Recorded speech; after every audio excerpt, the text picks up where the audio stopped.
আমরা দিলাম ধানের চড়ার বুট, একটা বুট আই ধরবেন তো বিচরাই একটা দিনে দেখাইছে। এক রাতের টানা বৃষ্টি আর তাতেই সব শেষ। মুহূর্তেই ভেঙে গেল বাঁধ, পানির নিচে ডুবে গেল পুরো এলাকা। মানুষ এখন অসহায়, চোখে শুধু হতাশা আর অপেক্ষা, কবে আসবে সাহায্য। ভাই আমার আলি নিচে বিশ্রা নিচে বাঙ্গিয়া, এর বাদে আমার শাক সবজি সম্পূর্ণ হলতা লইয়া গেছে পানি, ঘরে দুয়ারে পানি। মৌলভীবাজারের কুলাউড়া উপজেলায় আকস্মিক এই বিপর্যয় আঘাত হেনেছে সদর ইউনিয়ন ও জয়চণ্ডী ইউনিয়নের লস্করপুর গুগালিছড়া এলাকায়। টানা বৃষ্টির কারণে পানির চাপ বেড়ে গিয়ে হঠাৎ করেই ভেঙে যায় স্থানীয় বাঁধ।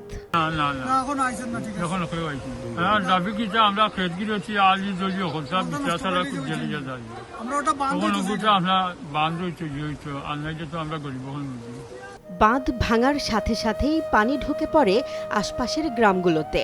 নিম্নাঞ্চলের বিস্তীর্ণ এলাকা পানির নিচে তলিয়ে যায়। অনেকেই ঘরের মালামাল রক্ষা করতে পারেননি, হঠাৎ করেই নিরাপদ আশ্রয়ে যেতে বাধ্য হয়েছেন। কৃষকের বোরো ধান সহ বিভিন্ন ফসল পানিতে ডুবে যাওয়ায় বড় ধরনের আর্থিক ক্ষতির আশঙ্কা তৈরি হয়েছে।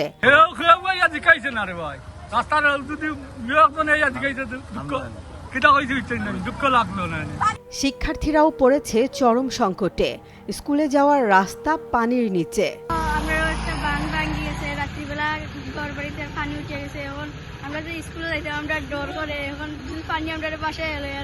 স্থানীয়দের অভিযোগ, প্রয়োজনের সময় জনপ্রতিনিধিদের তেমন উপস্থিতি নেই, এতে ক্ষোভ বাড়ছে দিন দিন। খালি ও বাড়িতে আমরা কমিশন এখন দেখে গেছি না, ওই একটা বাঙ্গাতে একটা দেখো একটা কমিশনার দেখেছেন, আর ওখানে এটা তাইছেন না, এই বাঙ্গা তাইছেন না, ইন্ডিয়ান পরিষদ থেকে কেউ আইছেন না, ওই যে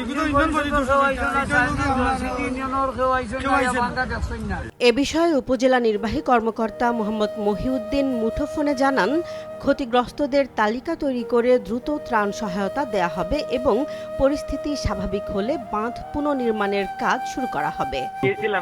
ওখানে দেখতে গিয়েছিলাম। এখন বৃষ্টির উপর ডিপেন্ড করবে আর কি, যদি বৃষ্টি আবার আসে তাহলে হয়তো বা প্লাবিত হওয়াটা আবার হবে, কিন্তু যদি বৃষ্টি না আসে তাহলে পানি হয়তো বা আস্তে আস্তে নেমে যাবে।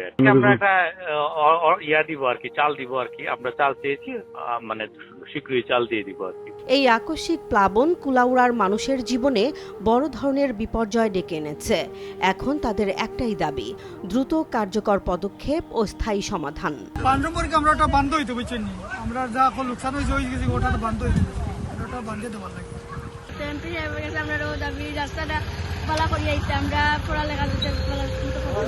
জেসমিন জাহান, নিউজ ডেস্ক, জনবাণী।